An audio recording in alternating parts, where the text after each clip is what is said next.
Magandang gabi po sa aming mga kapatid sa Pilipinas. Magandang hapon naman po dito sa UK. Kayo po ay aming inaanyayahan na kami samahan sa pakikinig ng mabuting balita ng Panginoon.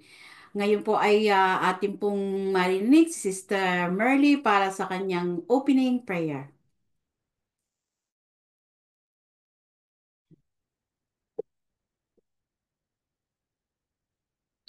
Diyos ang sa langit, pinupuri ka namin at pinasasalamatan sa iyong walang hanggang biyaya, Panginoon, pinagkakalob mo sa amin sa araw-araw.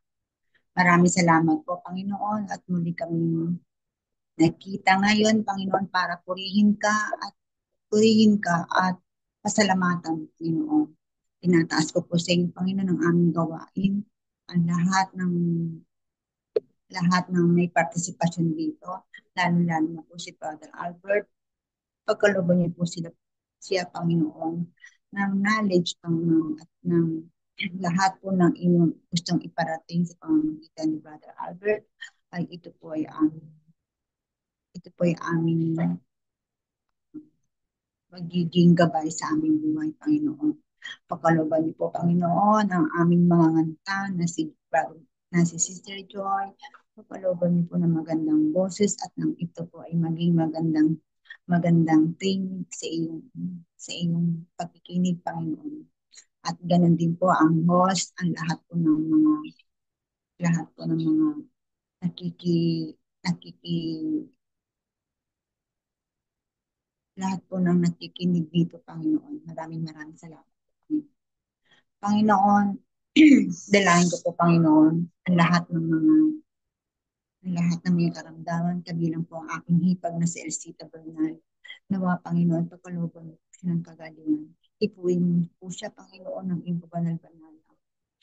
Kabanalang ng iyong pagpalang kamay. Alam ko po kayo po ang God the healer, Panginoon. Wala pong imposible sa inyo. Lahat po na may karamdaman, Panginoon, ay inyong pagalingin, Panginoon. Nawa, Panginoon, kayo po ang mamuna sa aming buhay palagi na lagi may pagmamahal sa bawat isa, Panginoon. Kayo po ang aming pag-asa at gabay.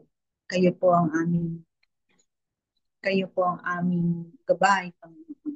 Nawa, Panginoon, ang lahat ng aming isinasamo sa inyo ay iyo pong dinggin, Panginoon, dahil wala naman po kaming ibang malalapitan. Kayo lamang po, Panginoon.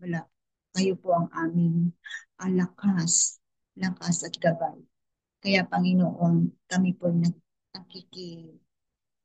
nakikiusap sa inyo, Panginoon, na sana sa bawat aming dalangin ay inyo pong ipagkaloob ang lahat.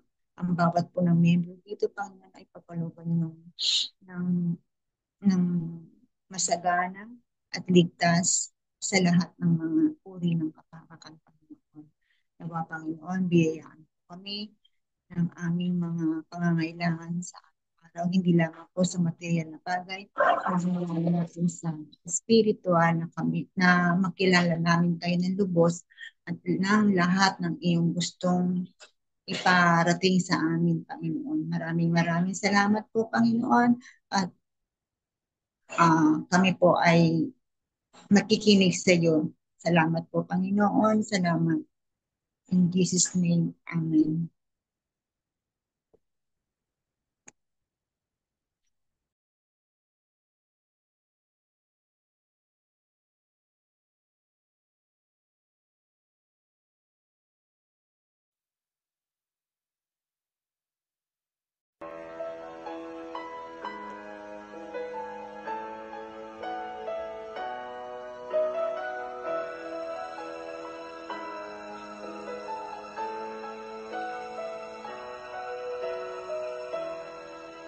Our Father who art in heaven, hallowed be thy name.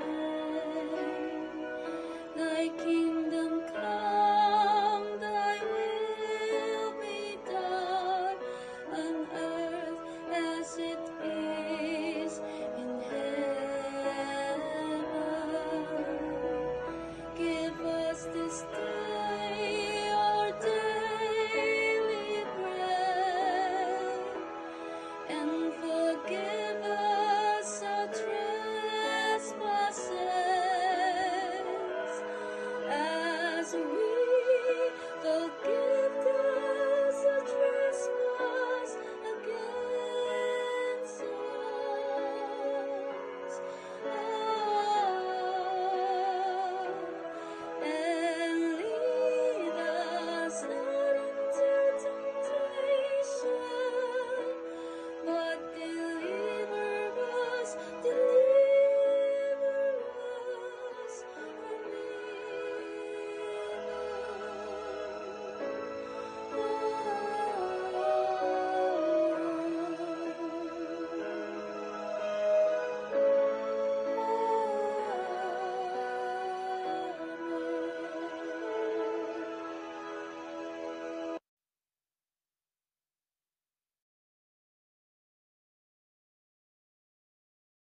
Psalm 1, 1 to 6. The way of the righteous and the wicked.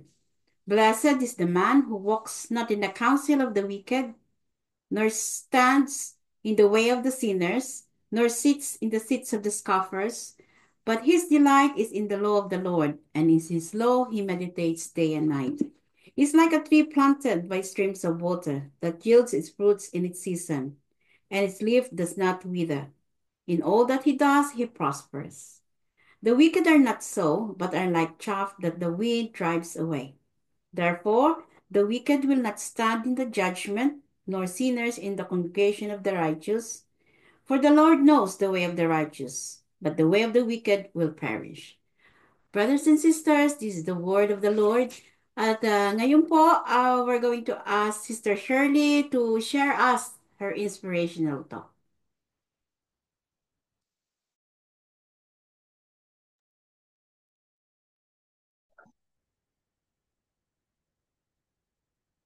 Magandang tanghali po dito sa amin sa UK. Magandang gabi po sa ating mga kapatiran sa ating mahal na bansa, ang Pilipinas. Magandang gabi po sa inyong lahat. At sa lahat ng mga nakikinig, ang mag-view, magandang araw po sa inyong lahat. Ang akin pong tatalakayin ngayong gabi ay galing po sa 2 Corinthians chapter 4, kasama rin po ang chapter 5. Akin pong pasisimulan sa chapter 4, verses 16. Kaya't hindi ako pinaghihinaan ng loob, bagamat humihina ang aking katawang lupa, patuloy namang lumalakas ang aking espiritu. Ang bahagya na panandali ang kapigati ang dinaranas ko ngayon ay nagbubunga ng kaligayahan at walang hanggan na walang katulad. Kaya ang paningin namin ay nakapako sa mga bagay na di nakikita. Hindi nakikita sapagkat panandalian lamang ang mga bagay na nakikita, ngunit ang walang hanggan ay ang mga bagay na di nakikita. Sa chapter 5 naman po, sa verses 5, ang Diyos na rin ang nagtalaga sa atin para magpagbabagong ito. Ipinagkaloob niya sa atin ang espiritu na walang katunayan at babaguhin nga niya tayo. Kaya laging malakas ang aking loob. Alam kong sa habang tayo'y nasa tahanang ito, ang ating katawan, hindi mapapasa atin ang tahanang galing sa Panginoon. Namumuhay ako ngayon ayon sa pananalig sa Diyos, hindi sa mga bagay na nakikita. Malakas ang aking ang loob kung iwan ang katawang ito sa aking tinatahanan upang manirahan sa piling ng Panginoon. Kaya naman, ang pinakananais ko ay maging kalugod-lugod sa Kanya, sa tahanang ito o doon man sa langit. Sapagkat bawat isa sa harap sa hukuman ni Kristo upang tumanggap ng pagkukulang ganti ng Kanyang ginawa upang mabuti o masama nang siya'y nabubuhay sa daigdig na ito. Sa akin pong pagkaunawa, at ako po ay tayo nga po ay nasa sa ating tayo po ay nananalig at patuloy na nananampalataya. Ako po ay nabubuhay at mahina nga ang aking katawang lupa, ngunit sa tulong at awa ng Panginoon, ako po ay nagpapatuloy na lumalapit sa Kanya, nakasama ang ating spiritual na pamumuhay. Ang ating pong katawan ay nagdaranas, ang ating buong pagkatao ay nagdaranas po tayo ng maraming pagsubok. At ito po ay sa aking karanasan ay nalalampasan ko at ito'y nagkakaroon ng kasagutan ang bawat mga hinihiling ko sa Panginoon. Ang mga kasagutang ito'y ang buhay habang tayo'y naglilingkod sa Panginoon ang tayo po'y nagkakaroon ng maraming pagsubok, pero ito po ang ating, kaya tayo narito sa ibabaw ng mundo ay marami po tayong nakikita na labag sa kanyang labag sa kanyang katuruan. Ngunit sa at wala naman po tayong magawa na hindi nakikita, ang mga nakikita natin ay yung pala ay isang kasalanan. Kaya ang habang ako'y naririto sa ibabaw ng mundo ay nais kong makita ang di nakikita. Ang ibig sabihin ay patuloy tayong maglingkod upang tayo magkaroon ng matatag na pananampalataya at magkaroon ng pananalig sa paniniwala sa ating Panginoon. Ang ating buhay po dito sa katawang lupa ay nakikita at ibig ay nais po ng Panginoon na tayo tumuon sa kanyang mga ipinag-uutos. At ito po ay ang ating mga ginagawa ay ating pong talikdan at dapat nating iwasan at ang patuloy tayong maglingkod upang ang kalooban ng Diyos ang ating tanggapin at hindi ito po nakikita. Ang nakikita po ay ang kabutihan niya sa ating pagkatao. At ito po ang totoong nangyayari sa aking buhay. Maraming pagsubok, maraming mga dumarating sa buhay. At ito po ay sa awa at Diyos ng Panginoon. Ako po'y nalalampasan ko to dahil sa aking pagkaalam at sa buhay kong nagkaroon na buhay kong ito, nagiging matatag ako sa pananampalataya at maghirap man ang aking kalooban ay may kasagutan dahil nariyan ang Panginoon. Ang aking nadarama sa mga bagay-bagay na, na ang nakikita ang dumarana sa aking buhay ay ang pagtitiis at ang matapat na pananalig anuman ang gawin nila at saan man at anuman ang mga nararamdaman ko ang nakikita ang mga pamilyang nangangailangan ay handa rin akong tumulong. Ngunit sa ating hindi nakikita ay ito po ang kasagutan na tayo patuloy na maglingkod sa ating Panginoon at ang lahat ng ito ay malalampasan natin.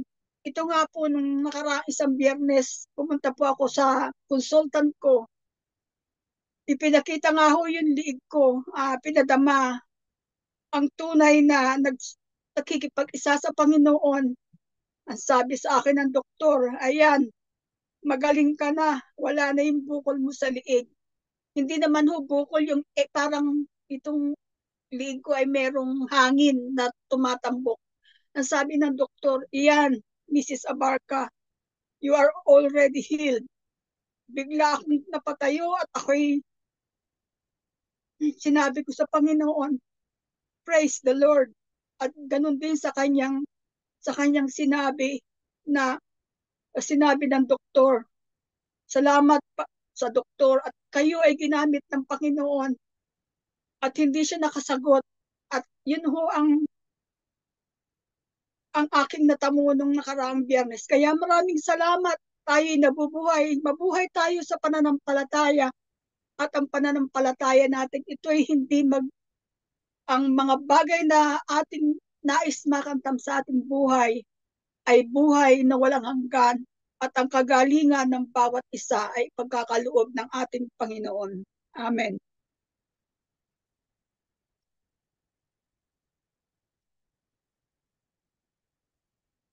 Maraming salamat po, Sister Shirley. Totoo pong ang Panginoon ay buhay. Totoo pong ang Diyos ay nakikinig sa ating mga panalangin.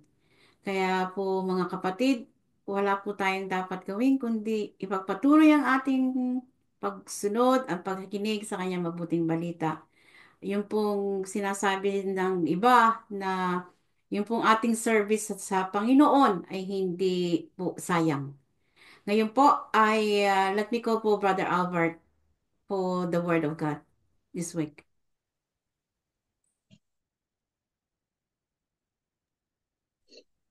Magandang araw po mga minamahal na magulang at kapatid. Saan man dako kayo naroon, magandang araw po. At sa ating mga kapatid dyan sa Pilipinas, magandang gabi po sa inyo lahat. Sa mga kapatid dito sa UK ay magandang hapon naman. At dalangin ko na ang kapayapaan at ang pag-ibig ng Panginoon ang siyang magkaroon sa bawat isa sa atin. At ngayon nga po ay ibinahagi ng ating minamahal na kapatid ni Sister Shirley ang salita ng Diyos. At kagaya po ng dati kong ginagawa, ako po ay hindi po ako naghahanda na pansarili, kundi ibinabatay ko yung pagpapaliwanag ng banal na kasulatan sa kung ano ang tinalakay ng mga nag-i-inspiration. At ako po ay labis na nagagalak sapagkat nakita ko kung paano ng salita ng Diyos ay kumikilos na may kapangyarihan sa buhay ng ating minamahal na kapatid. At binasa nga po niya ang aklat ng 2 Corinthians, chapter 4, from verse 16 hanggang sa katapusan, at chapter 5, from verse 1 to 10. Ito po ang nilalaman ng kanyang binasa, na kung saan dito niya ibinata yung kanyang naging nakaraang buhay, na kung paanong malaking pagbabago ay naganap sa kanyang buhay dahil sa ebanghelyo ng ating Panginoong Jesucristo. Ang sabi po rito sa 2 Corinthians chapter 4 verse 16, kaya nga hindi kami nanghihimagod, bagamat ang aming pagkataong labas ay pahina, ngunit ang aming pagkataong loob ay nababago sa araw-araw. Dito po makikita natin dito na ang buhay po pala ng isang tao dito sa lupa ay may dalawang essence. Isang spiritual being at isang physical being. Kaya sinabi po niya rito, mayroong pagkataong panglabas at mayroon namang pagkataong panloob. Ayan. Kaya tayo po pala ay umiiral sa mundong ito. Meron tayong pagkataong panloob at mayroon din naman pagkataong panlabas. Ano po ba ang pagkakaiba ng pagkataong panloob at pagkataong panlabas? Ayan. Ang sabi po rito, kaya nga hindi kami nanghihimagod, bagamat ang aming pagkataong labas ay pahina. Yung pong ating physical body, habang tayo lumilipas ang panahon, yan po ay humihina, pahina ng pahina. Ngunit ang isang magandang bahagi rito ay yung sinabi rito, ngunit ang aming pagkataong loob ay nababago sa araw-araw, which is the most important part of our essence. Yung ating buhay, yung ating pagkataong panloob. Yan. Mahalaga po yung pagkataong panlabas at mahalaga po yung pagkataong panloob. Ang pagkatao pong panlabas, kailangang magamit habang tayo may panahon at malakas pa ang ating katawan para maihanda ang ating katawang panloob. Para maihanda. Kasi ang batayan po ng ating kaligtasan ay kung ano yung ating ginawa habang tayo ay nasa katawang panglabas na ito. Basahin po natin, itaas po natin doon sa binasa ng ating kapatid doon sa 2 Corinthians chapter 5 verse 10. Ito po yung pinakahuling verse na binasa niya doon sa chapter 5. Sapagkat tayong lahat ay kinakailangang mahayag sa harapan ng hukuman ni Kristo upang tumanggap ang bawat isa ng mga bagay na ginawa sa pamamagitan ng katawan ayon sa ginawa niya, maging mabuti o masama. So yung pong ating katawang panlabas, yung ating physical body, ay mayroon pong role na napakahalaga. At yan po ay kung paano natin gagamitin yung ating katawang panlabas sa pagsunod sa kalooban ng Diyos. Sapagkat tayong lahat ay kinakailangang mahayag sa harapan ng hukuman ni Kristo. Kasi po, lahat po ng ating mga ginawa ay recorded po yun. Mabuti man o masama, noong tayo ay nasa katawan pa, yan po ay nakarecord sa aklat ng buhay. At pagdating po roon, the justice will be served. Yung katarungan ay mahahayag. Hindi po paris ng justice system natin. Kasi yung ating justice system ay kuminsan po nababaluktot, kuminsan mayroong mga krimen na natatago na hindi malutas ng ating katarungang panglupa. Pero sa itaas po ay wala pong maaaring magkubli ng lahat ng kanyang ginawa sapagkat ito po ay recorded in the book of life. So, my dear brothers and sisters, sa anong paraan natin ginagamit yung ating katawang panglabas? Mahalaga po yun. Ano po ba yung katawang panlabas, panloob? Basahin po natin sa aklat ng Roma, dito po sa aklat ng Roma, Roma chapter 7 from verse 22, ito po sinasabi. Sapagkat ako'y nagagalak sa kautusan ng Diyos ayon sa pagkataong loob. Datapwat nakikita ko ang ibang kautusan sa aking mga sangkap. Ito po yung pagkataong labas na nakikipagbaka laban sa kautusan ng aking pag-iisip at dinadala akong bihag sa ilalim ng kautusan ng kasalanan na nasa aking mga sangkap. So makikita po natin dito na ang isang tao merong kagustuhan na sumunod sa kalooban ng Diyos. Ngunit yung hila ng kanyang laman, nung kanyang pagkataong panlabas, ay dalahin siya sa pagkakasala o hilahin siya sa pagkakasala, hilahin siya sa paglabag sa kalooban ng Diyos. Kaya yung ating pong inner being at saka yung outer being natin magkakalaban, nagkakalaban. Kaya dito pumapasok yung sinabi ni Sister Sherling, pagtitiis. Alam po ninyo, pagsunod sa kalooban ng Diyos, dapat po may kalakip na pagtitiis. At yung pong pagtitiis, nakabatay po yon sa pagdisiplina natin sa ating sarili upang masunod ang kalooban ng Diyos. Pagtitiis. Kailangan po yung pagtitiis. Isa po yun sa virtue na ipinagkaloob ng Diyos sa bawat isa sa atin. Yung pagtitiis. Katunayan po turo yan ng mga apostoles ng unang panahon.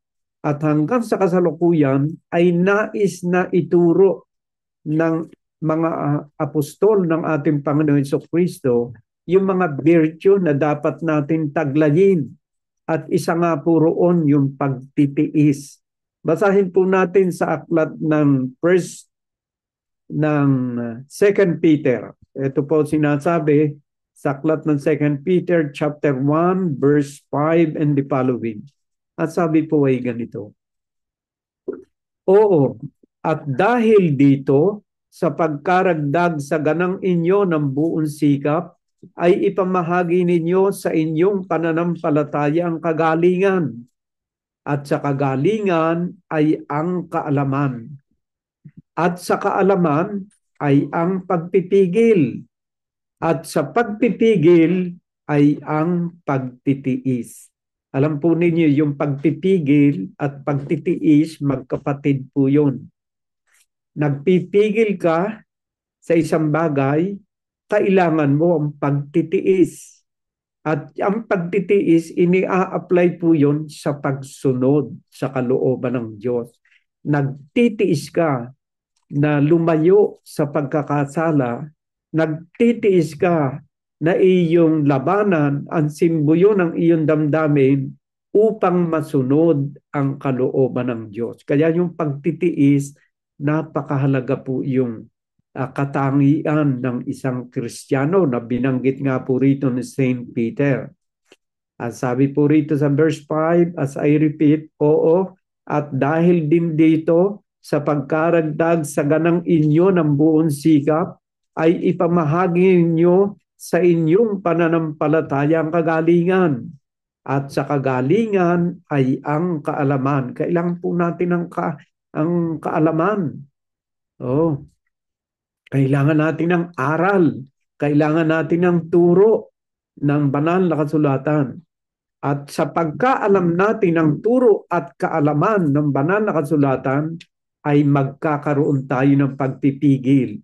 Huwag kang papatay, igalang mo ang iyong ama't ina, magkakaroon ka ng pagpipigil sa iyong sarili na ikaw ay gumawa ng masama. At sa pagpipigil, habang tayo nagpipigil, kalakip nito at kapatid nito ang pagtitiis. Kailangan mag-suffer ka, magtiis ka upang masunod ang kalooban ng Diyos, upang masunod ang ebanghelyo na iyong binasa. Huwag kang papatay, huwag kang makikiapid. Kailangan po ang pagtitiis, kailangan ang pagpipigil sa ating sarili upang magkaroon ng kapangyarihan ng salita ng Diyos sa ating buhay. Kaya tama yung sabi ni Sister Shirley, kailangan ng pagtitiis sa ating pagsunod. Yung mga dati nating kinagis na paniniwala, kailangan mo ang pagtitiis. Saan ka maniniwala? Sa sabi ng tao o sa salita ng Diyos? Of course, sa salita ng Diyos tayo maninindigan at maniniwala. Iyan ang may malakas at matatag na pananampalataya sa Diyos. Sabi nga ng ating kapatid na Shirley, ay yung kanyang pananampalataya hindi siya nabitaw. Ang ibig sabihin, kung anong itinuro ng ebanghelyo sa kanya, yun ang pinaninindigan niya na kanyang gagawain at gagampanan. So, kailangan po ang pagtitiis. Bakit? Sapagkat meron po tayong hinahiratihan na gawain na kuminsan po masakit. Kahit po yung ating pakikisama sa ating kapwa, masakit po yung iwan dahil mga matalik natin silang kaibigan. Ngunit kailangan po natin ang pagtitiis alang-alang sa ebanghelyo ng ating Panginoon Jesucristo. Doon po sa ating pakikisalamuha, kuminsan masakit iwan yung mga kaibigan dahil sa ating pananampalataya sa Diyos. Pero meron pong turo ang Biblia tungkol dito. Masakit man, kagaya rin ni St. Paul, siya po ay dating aktibo sa isang relihiyong Judaismo. Katunayan po dahil sa kanyang malabis na paniniwala sa dati niyang pananampalataya, ay pinapatay niya yung mga tigasunod ng ating Panginoon Jesucristo, yung mga Kristiyano, nung kanyang kapanahunan. To prove this, my dear brothers and sisters, babasahin ko sa inyo ang ginawa ni St. Paul bago siya na-convert in Christianity at kung anong klaseng relihiyon mayroon si St. Paul noong bago siya tinawag ng Panginoon. Basahin po natin sa aklat ng Galatia, chapter 1, simulan po natin sa verse 10. Ang sabi po ay ganito.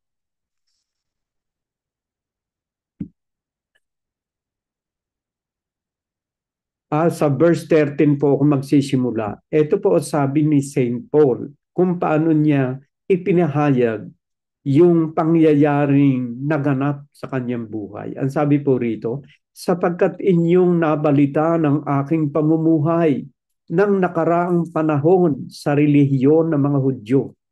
So, ang religion po ni St. Paul ay Judaism. Hudyo po siya. Kung paanong aking inuusig na malabis at nilipol ang iglesia ng Diyos or the Church of God. At ako'y nangunguna sa relihiyon ng mga Hudyo nang higit kaysa marami sa aking mga kasinggulang Sa aking mga kababayan, palibhasa'y totoong masikap ako sa mga salit-saling sabi ng aking mga magulang. Ayan.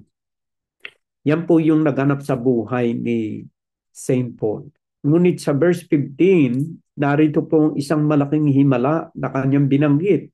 Ngunit nang magalingin ng Diyos na siyang sa akin ay nagbukod, buhat pa sa tiyan ng aking ina, at ako'y tawagin sa pamamagitan ng kanyang biyaya na ihayag ang kanyang anak sa akin upang siya'y aking ipangaral sa gitna ng mga hentil.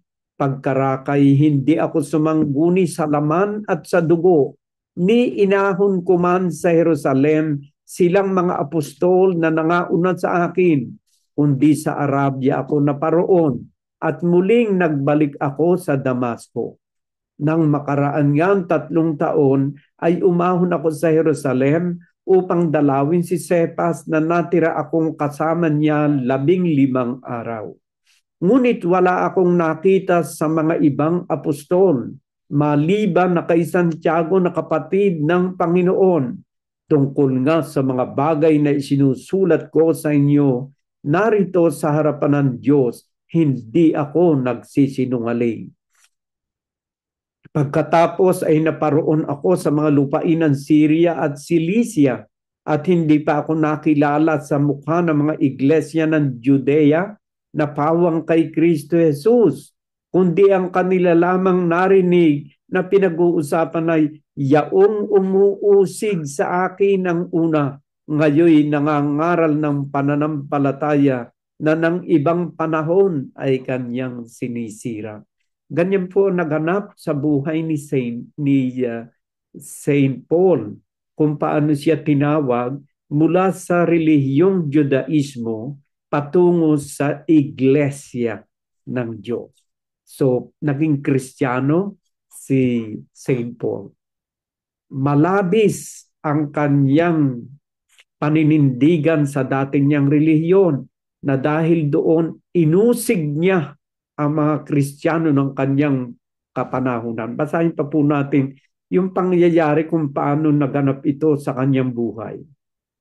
Doon po sa Aklat ng Gawa, chapter 9, ito po yung pangyayari. At sabi po rito, dahil si Saint Paul nga po ay talagang masugid na tigapagtanggol ng kanyang relihiyong Judaismo, ay talagang pinag-usig niya mga Kristiyano ng kanyang kapanahunan. Sa Aklat po ng Gawa, inilalarawan dito kung paano siya tumatanggap ng utos sa mga Pariseyo o sa mga nakatataas sa kanyang relihiyon upang kanyang usigin ang iglesia ng Diyos. Ngunit ito po naganap sa Aklat ng Gawa, Book of Acts, chapter 9, from verse 1 and the following. Ito po ang pangyari. Dato po at si Saulo, ang dati pong tawag sa kanya, Saulo hindi po Pablo. Dato po at si Saulo na sumisilakbo pa ng mga pagbabanta at pagpatay laban sa mga alagad ng Panginoon, ay naparoon sa dakilang saserdote at humingi sa kanya ng mga sulat sa Damasco sa mga sinagoga upang kung siya'y makasumpong ng sinuman sa mga nasa daan, ito po yung mga Kristiyano, maging mga lalaki o mga babae, ay kanya silang madalang gapos sa Jerusalem. At sa kanilang paglalakad ay nangyari na siya'y malapit sa Damasco, at pagdakay nagliwanag sa palibot niya ang isang ilaw mula sa langit, at siya'y napasubasob sa lupa at nakarinig ng isang tinig na sa kanya'y nagsasabi, Saulo, Saulo, bakit mo ako pinag-uusig? At sinabi niya, sino ka baga, Panginoon? At sinabi niya, ako'y si Jesus na iyong pinag-uusig. Ganyan po yung pangyayari sa buhay ni St. Paul. Siya po ay hindi dating Kristiyano. Siya po is not a member of the Church of God nung pasimula ng kanyang buhay. Pero iniwan niya yung dati niyang relihiyon, kagaya rin po natin, dahil sa ating paniniwala sa Biblia, sa salita ng Diyos, iniwan yung mga dating paniniwalang hindi angkop sa salita ng Diyos at pinanghawakan at panghahawakan natin ng salita ng Diyos na siya lamang dapat nating pakinggan at isabuhay.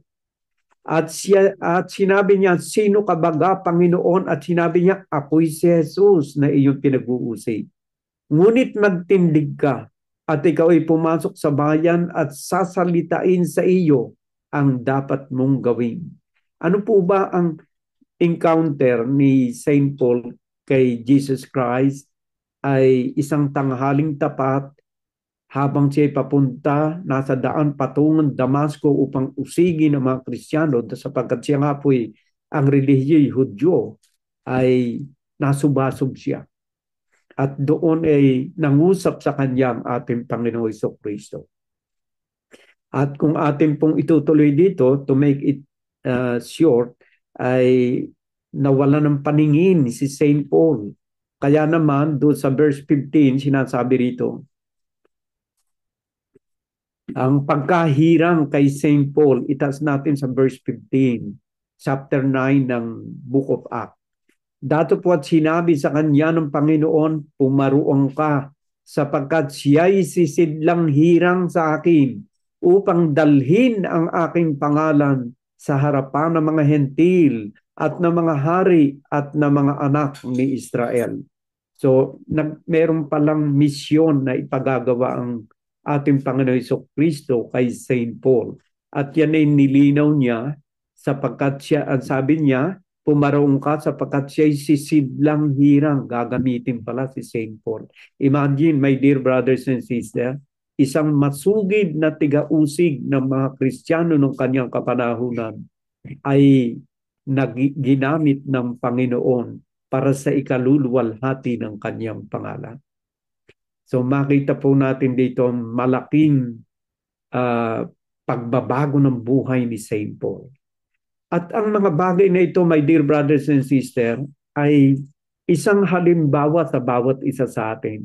Alam ko, meron tayong mga dating kinagisnan na napakahirap nating talikuran. Ngunit kung talagang tayo ay mananalig sa salita ng Diyos, just like what happened on the life of Saint Paul, pwede nating panghawakan kung ano yung pinanghawakan ni Saint Paul noong kanyang kapanahonan. Basahin po natin yung sulat ni Saint Paul sa 2 Corinthians chapter 6 from verse 14. Ganito po sinasabi niya. 2 Corinthians chapter 6 from verse 14, ito po sinasabi. Ang sabi po ni St. Paul dito in his letter to the 2 Corinthians chapter 6 verse 14 and the following, huwag kayong makipamatok ng kabilan sa mga di nagsisisampalataya. Saan hindi nagsisisampalataya? Sa ebanghelyo ng ating Panginoon Jesucristo.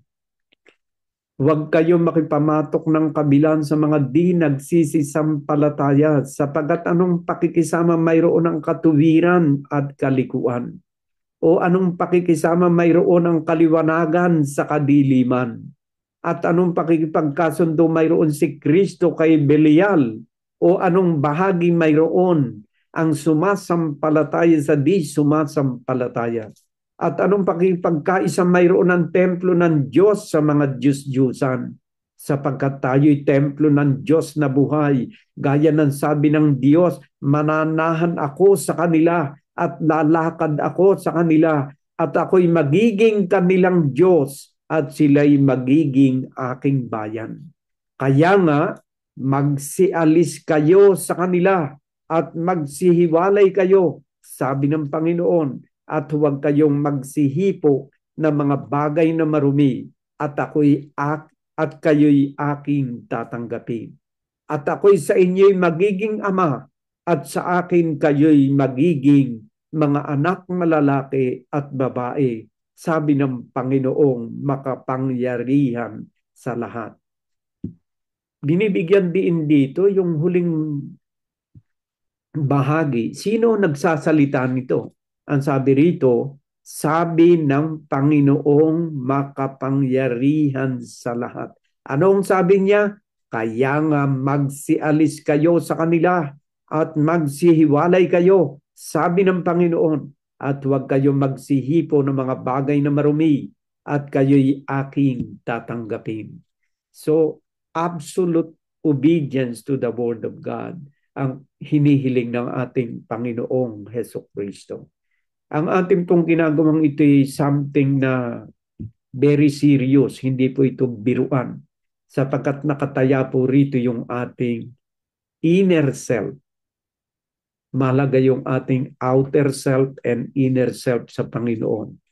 Our outer self is wasting away, but our inner self is renewed day by day. Anong renewing factor ng ating inner self? Kaya ito'y nababago? The Word of God, the Gospel of our Lord Jesus Christ. Bakit natin binibigyan din ang ating pagsunod sa ang pagsunod sa Gospel ng ating Panginoon Jesucristo? Kasi meron po sinasabi rito na ganito po sinasabi. Sa verse 8 ng 2 Thessalonians chapter 1 verse 8. Kasi mahalaga po yung pagsunod sa Ebanghelyo. At yan nga po yung ating binabasa. At sabi rito sa verse 8 ng 2 Thessalonians chapter 1 na maghihiganti sa mga hindi nagsisikilala sa Diyos at sa kanila na hindi nagsisitalima sa Ebanghelyo ng ating Panginoong Hesukristo, na siyang tatanggap ng kaparusahan na walang hanggang kapahamakan mula sa harapan ng Panginoon at mula sa kaluwalhatian ng kanyang kapangyarihan. Pagparirito siya upang luwalhatiin sa kanyang mga banal at upang siya'y maging kahanga-hanga sa lahat ng mga nagsisisampalataya sa araw na yaon. So my dear brothers and sisters, sa verse 8 malinaw, at sa kanila na hindi nagsisitalima sa Ebanghelyo ng ating Panginoong Hesukristo. Mahalaga po ang pagtalima. At ang pagtalima po, sabi ni Sister Shirley, ay nangangailangan ng pagtitiis. Pagpipigil sa ating sarili. Mahirap magpigil sa ating sarili. Mahirap tiisin ang simbuyo at silakbo ng ating kahinaan ng laman. Ngunit kailangan dito ang pagtitiis, my dear brothers and sisters. Pagtitiis. Anyway, kasama natin ang banal na espiritu na ibinubuhos ng Diyos sa bawat isa sa atin. Kaya nating mapagtiisan ang lahat ng bagay. If you are alone, it is impossible for you. But if you are always with God, with Christ, everything is possible to each and every one of you. So my dear brothers and sisters, mahalaga po yung babasahin ko po sa inyo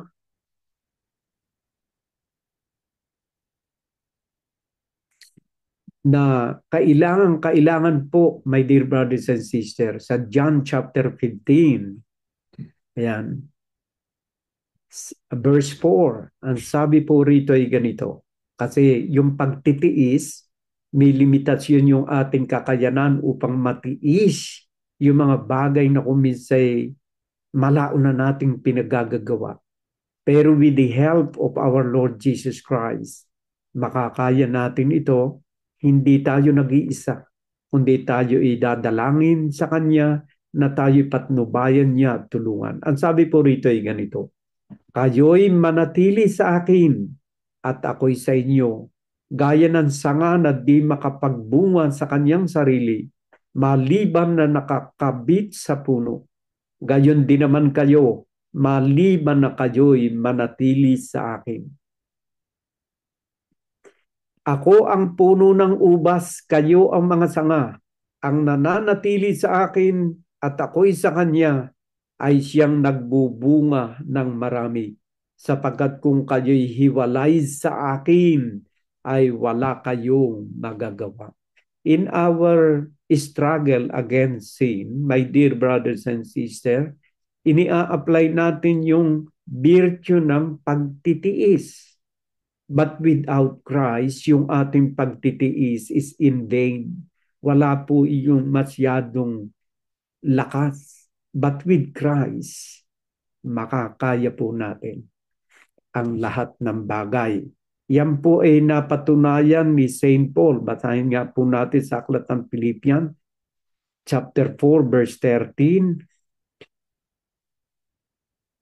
Ang sabi po rito sa verse 12 and 13, marunong akong magpakababa at marunong naman akong magpakasagana.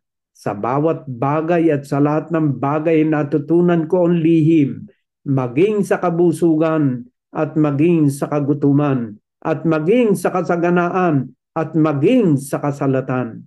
Lahat ng mga bagay ay aking magagawa doon sa nagpapalakas sa akin. At sino nagpalakas kay St. Paul according to this letter? No other than our Lord Jesus Christ. Paghiwalay tayo sa Kanya, wala tayong magagawa. At isa pa, tayo'y pagkakalooban niya ng Kanyang banal na Espiritu na laging nasa sa ating piling upang tayo ay ipagsanggalang at ipagtanggol sa lahat ng mga pagsubok na ating mararanasan. At yan po naganap kay Sister Shirley. So, mahalaga po yung patnubay ng banal na Espiritu Santo sa bawat isa sa atin. Sapagkat diyan po ay kumikilos talaga ang Diyos. Mapapagtagumpayan natin ang mga bagay na hindi natin makakaya na mag-isa. Ngunit sa tulong ng ating Panginoon Jesucristo, sa tulong ng banal na Espiritu at sa patnubay ng mga anghel ng Diyos, tayo po'y hindi pababayaan. Maraming mga paraan ng Diyos upang tayo'y maingatan at hindi magkasala at patuloy na magtiis upang sundin ang Kanyang banal na kalooban. Basahin po natin sa aklat ng Romans chapter 8 verse 26. At gayon din naman, ang Espiritu ay tumutulong sa ating kahinaan. Malinaw pong sinasabi, mahina ang ating lamang ito. But we have the Holy Spirit from God that will make us strong in the face of these challenges or temptation in life. At gayon din naman, ang Espiritu ay tumutulong sa ating kahinaan sapagkat hindi tayo marunong manalangin ng nararapat. Ngunit ang Espiritu rin ang namamagitan dahil sa atin na mga hibik na hindi maisasaysay sa pananalita. There is the one that is praying for us, and that is the Holy Spirit. The Holy Spirit is our stronghold. Ito ang makapangyarihang lakas na nagmumula sa kaitaasan upang matupad natin at maisabuhay yung mga bagay na imposible sa ating sariling lakas at kakayanan. And that is with the help of our Lord Jesus Christ. At doon din sa aklat ng sa Lumang Tipan, dito po sa aklat ng Awit 115. Medyo malayo ito, 115.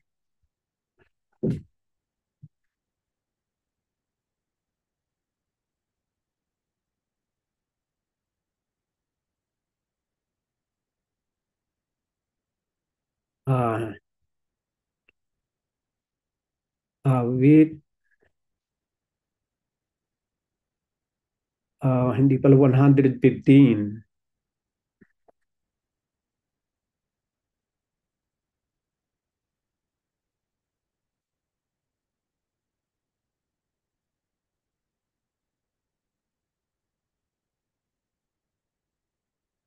Wala sa isipan ko, my dear brothers and sisters, yung aking babasahin.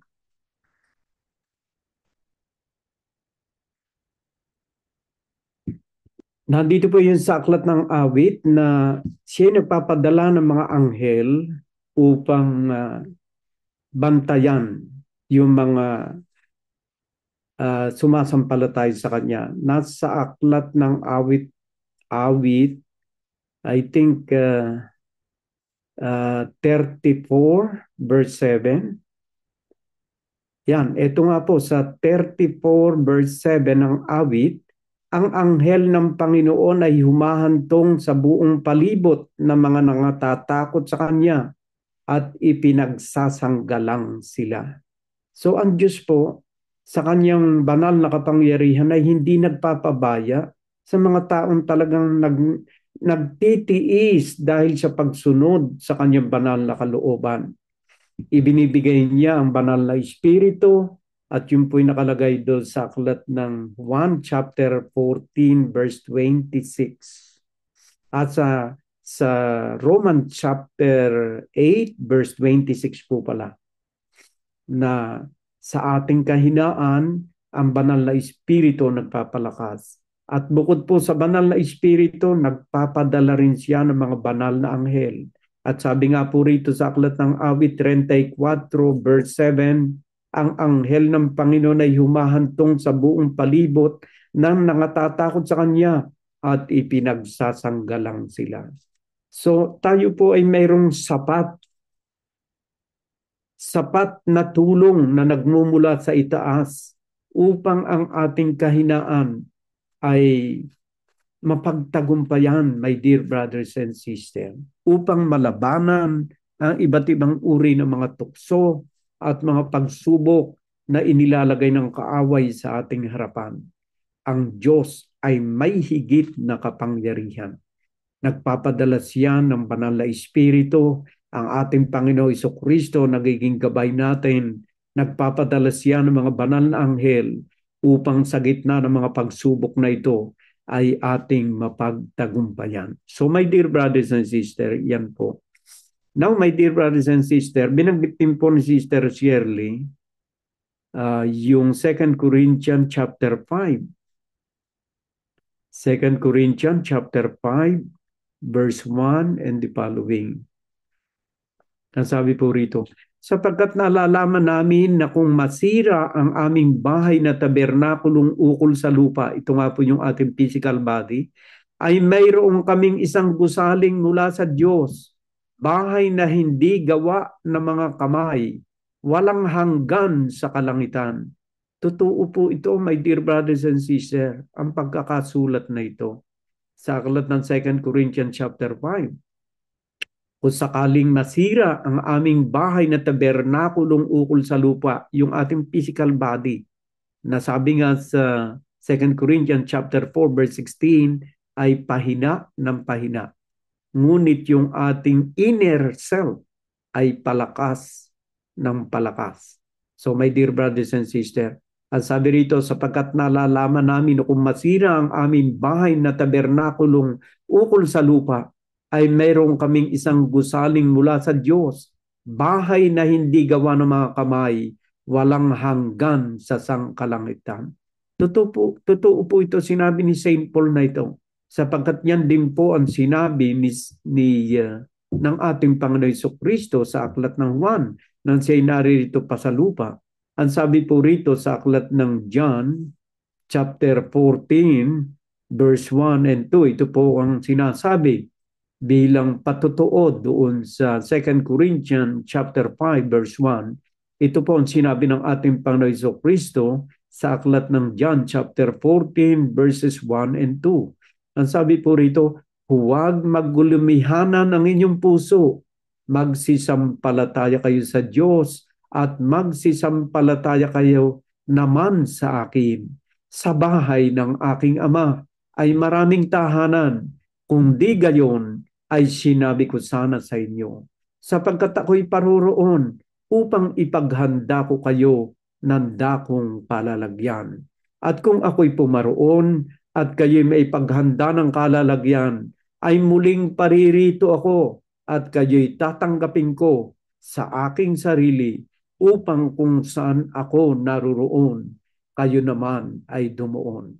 Dito po ay sinasabi ng ating Panginoon Jesucristo na mayroong isang bahay na talagang inihanda ang Diyos. Kaya tama yung sabi sa 2 Corinthians chapter 5 na isang tahanan ang inihahanda ng Diyos, hindi tahanang gawa ng kamay ng mga tao, kundi isang tahanang inihanda ng makapangyarihang Diyos sa mga taong tunay na sumasampalatay sa ating Panginoon Jesucristo at sa ating Ama sa langit. Kaya sabi ni Kristo sa John 14 verse 2, sa bahay ng aking Ama ay maraming tahanan, kundi gayon ay sinabi ko sana sa inyo, sapagat ako'y paroroon upang ipaghanda ko kayo ng dakong kalalagyan. At kung ako'y pumaroon at kayo may paghanda na ng kalalagyan, ay muling paririto ako at kayo'y tatanggapin ko sa aking sarili upang kung saan ako naruroon, kayo naman ay dumuon. The question, my dear brothers and sisters, kanino inihahanda ng Panginoon ang tahanang iyon ng kanyang Ama? Kanino? Ibalikan natin ang verse 1, my dear brothers and sisters. Huwag magulumihana ng inyong puso. Magsisampalataya kayo sa Diyos. Magsisampalataya naman kayo sa akin. Ang tahanang iyon, my dear brothers and sisters, ay inihahanda ng ating Panginoon Jesucristo sa mga taong nagsisisampalataya sa Diyos at nagsisisampalataya sa ating Panginoong Jesucristo.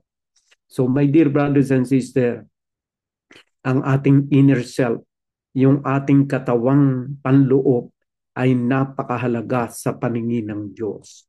My dear brothers and sisters, ang hamon sa atin ng banal na ebanghelyo sa araw na ito, manindigan tayo sa salita ng Diyos. Tandaan natin yung Thessalonians 2 Thessalonians chapter 1 verse 8 na siya'y maghihiganti sa mga taong gumagawa ng masama at hindi sumampalataya sa ebanghelyo ng ating Panginoon Jesucristo. Tayo po'y manampalataya sa ebanghelyo ng ating Panginoon Jesucristo. Ito ang kapangyarihan ng Diyos na maghahatid sa atin sa buhay na walang hanggan. Basahin natin ang aklat ng Roma chapter 1 verse 16. Ang sabi po rito ay ganito. Romans chapter 1 verse 16. Ito po sabi. Ito po sulat ni St. Paul sa mga tiga-Roman, sapagkat hindi ko ikinahihiya ang ebanghelyo. Huwag natin ikahihiya ang ebanghelyo. Kung minsan ikinahihiya natin ang pagsunod sa kautusan ng Diyos, huwag po natin gagawin yon.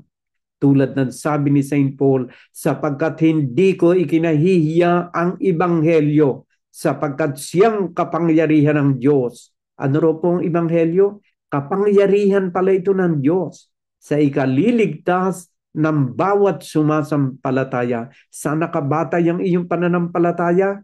Sa mga salit-saling sabi, mali, my dear brothers and sisters. Ang pananampalataya dapat nakabatay sa salita ng Diyos. At diyan tayo maninindigan sa salita ng Diyos. Sapagkat siyang kapangyarihan ng Diyos sa ikaliligtas ng bawat sumasampalataya, unay sa Hudyo at gayon din sa Griego. Sapagkat dito ang katuwiran ng Diyos ay nahahayag mula sa pananampalataya hanggang sa pananampalataya, gaya ng nasusulat, ngunit ang ganap ay mabubuhay sa pamamagitan ng pananampalataya. Sapagkat ang puot ng Diyos ay nahahayag mula sa langit laban sa lahat ng kasamaan at kalikuan ng mga tao na mga sinasawata ang katotohanan ng kalikuan. Sapagkat ang nakikilala nila tungkol sa Diyos ay hayag sa kanila, sapagkat ito ipinahayag ng Diyos sa kanila.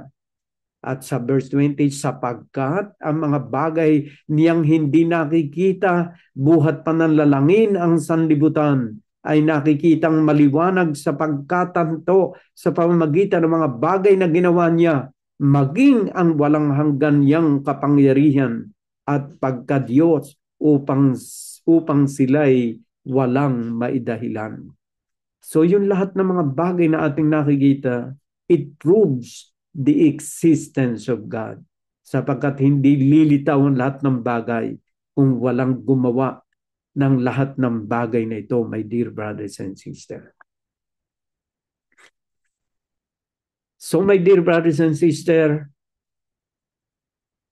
palagay ko'y pansamantalay yan ang ating may ibabahagi tungkol sa salita ng Diyos. Lagi po natin tatandaan, kagaya na sabi ni Sister Shirley, ang pagtitiis at yung pong pagtitiis ay paninindigan sa ating paniniwala.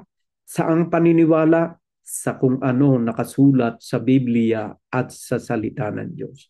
Lagi nating tatandaan, mayroong isa tayong guro na dapat nating sundin. At ang gurong iyan na dapat nating pakinggan ay walang iba kundi ang ating Panginoong Jesucristo. Basahin natin sa aklat ng Matthew chapter 17 verse 5. Ito po ang utos ng Diyos mula sa langit. Nangusap po ang Diyos sa Mateo chapter 17 verse 5. Ang Diyos po sa langit ang nagsalita nito. At palagay ko po ito ang dapat nating bigyan ng halaga sa ating buhay. Kayo na mga nakakarinig nito. Ang sabi po rito sa Matthew 17 verse 5, samantalang nagsasalita pa siya, narito ang isang maningning na alapaap ay lumilim sa kanila. At narito ang isang tinig na mula sa alapaap na nagsasabi, ito ang sinisinta kong anak, na siya kong kinalulugdan, siya ang inyong pakinggan. Nangusap po ang Diyos, narinig ng tatlong alagad. Si Juan, si Pedro, si Santiago at si Juan.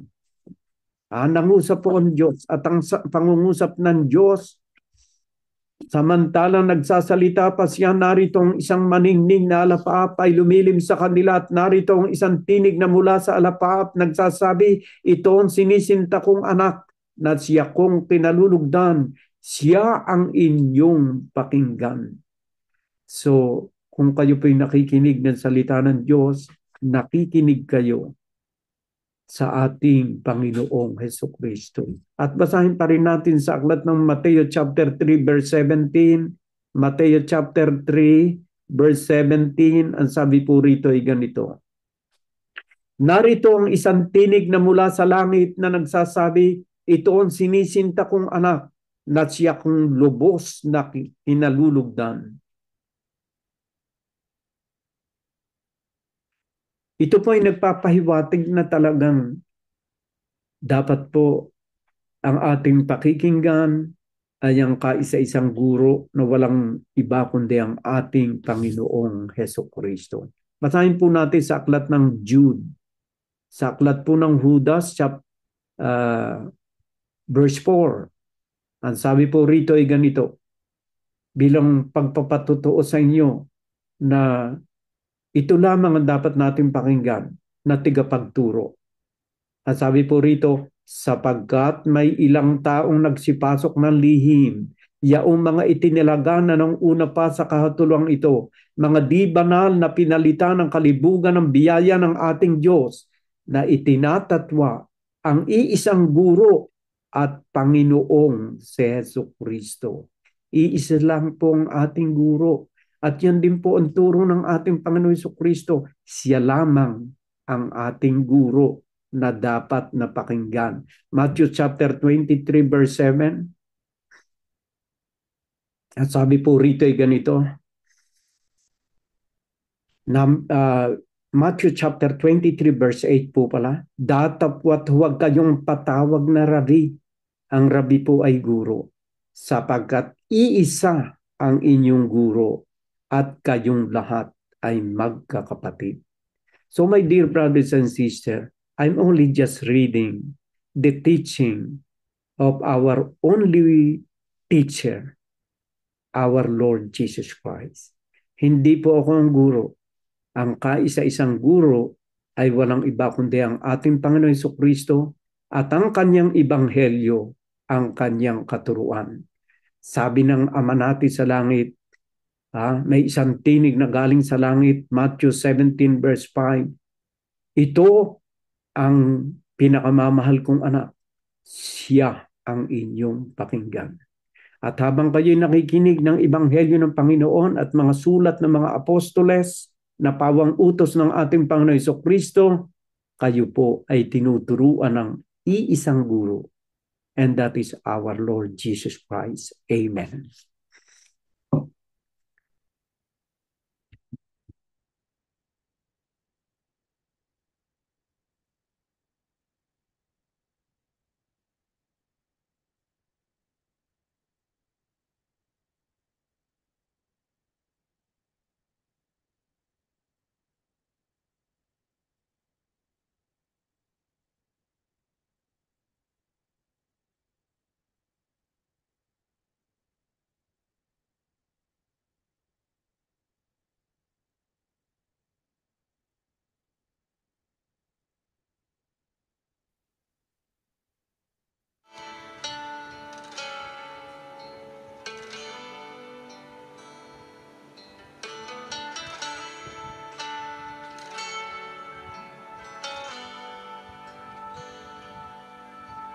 Ang tinig mo ay aking hanap-hanap sa gitna ng bawat takot at paghihilang.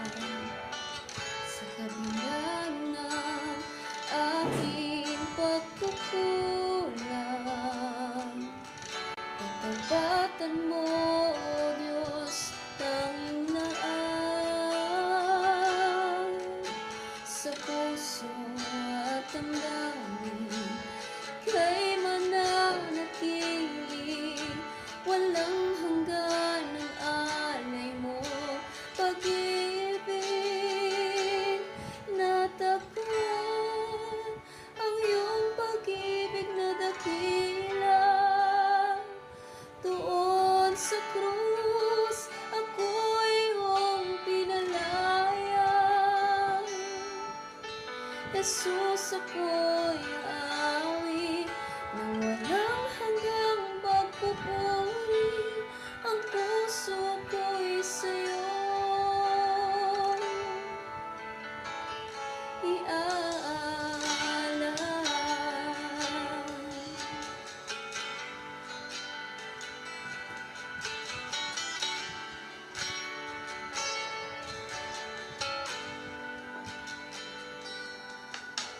Panginoon, ikaw ang gagabay. Kabutihan mo sa akin di nagkukulang. Panginoon, ikaw lang ang kailangan. Magpakailanman sa'yo ako'y mananag.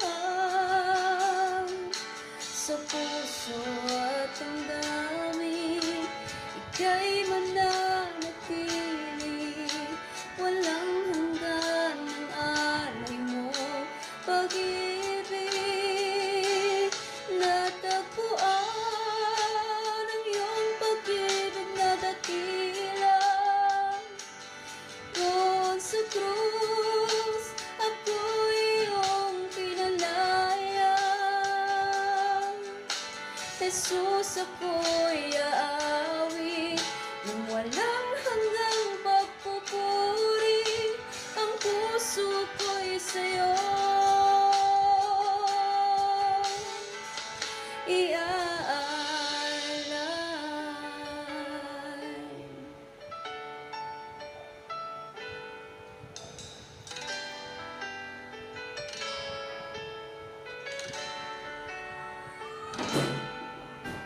Hangad ko lang ay mabalagi sa presensya mo, natagpuan.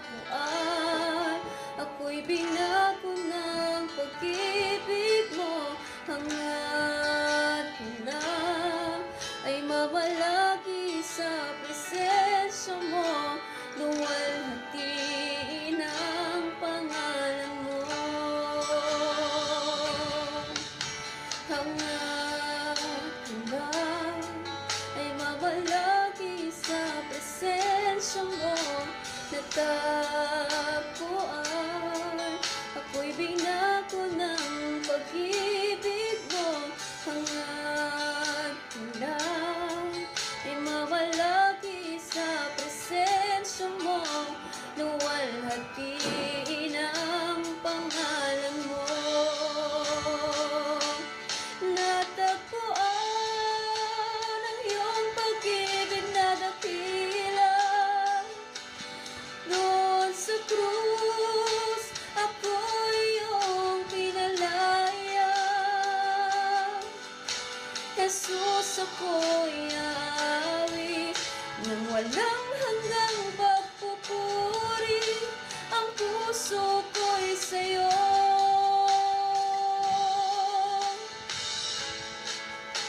Hangad ko lang ay mamalagi sa presensya mo natagpuan. Ako'y binago ng pag-ibig mo, hangad ko lang ay mamalagi sa presensya mo, luwalhatiin ang pangalan mo. Luwalhatiin ang pangalan mo. Oh, luwalhatiin ang pangalan mo.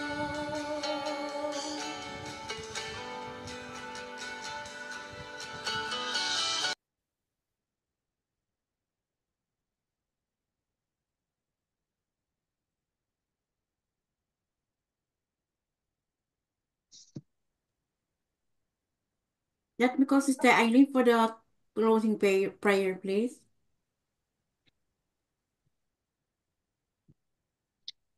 Yes, Lord. Kami po ay nagpapasalamat, Lord, sa isa na namang victorious na gawain namin ngayong linggo, Lord. Maraming salamat po, Lord, sa patuloy niyong paggabay, pagpatnubay at pagyakap ng pagmamahal sa amin, sampu ng aming mga pamilya, Lord. Lord, ipinagpapasalamat po namin, Lord, ang safe na delivery ni Sister Amor.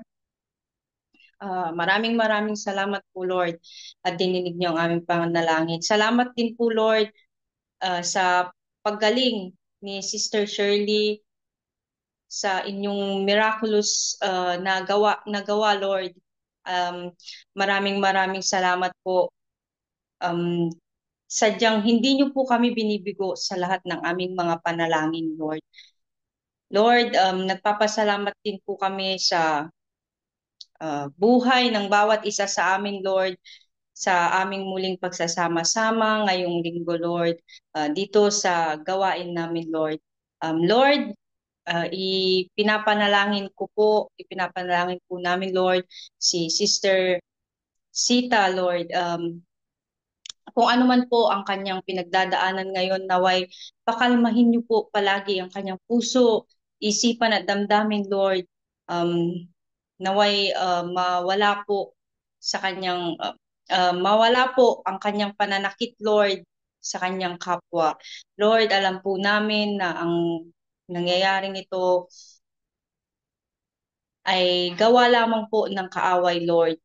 Alam po namin, Lord, na kapag ito po ay ibinigay po namin sa inyo, Lord, kayo po ang bahalang humipo sa kanya, Lord. Maraming salamat po, Lord, sa lahat ng blessings, Lord, na ipinapagkaloob niyo po sa amin. Salamat din po, Lord, sa buhay ng aming mga employer, Lord, na sila pong daluyan ng aming mga pagpapala. Lord,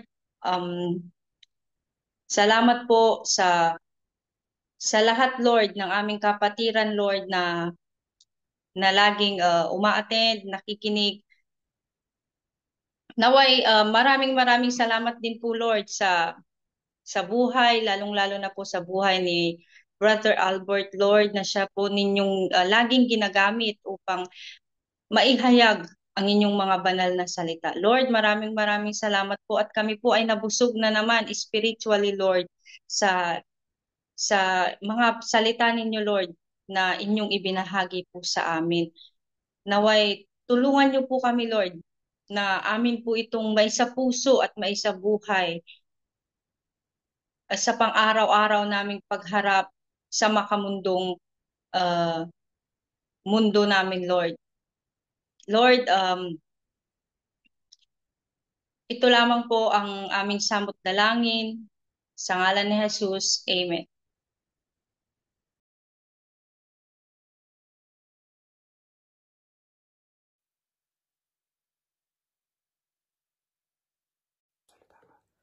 Let's thank the Lord. I come before you today, and there's just one thing that I want to say. Thank you, Lord. Thank you, Lord, for all you've given to me, for all the blessings that I cannot see. Thank you, Lord. Thank you, Lord. With a grateful heart, with a song of praise, with an outreach song, I bless your name. Thank you, Lord. I just want to thank you, Lord. Thank you, Lord. I just want to thank you, Lord. Thank you, Lord, for all you've done in my life. You took my darkness and gave me your light. Thank you, Lord. Thank you, Lord. You take my sin and my shame. You took my sickness and healed all my pain. Thank you, Lord. Thank you, Lord. With a grateful heart, with a song of praise, with an outreach song, I bless your name. Thank you, Lord. I just want to thank you, Lord. Thank you, Lord. I just want to thank you, Lord. Thank you, Lord.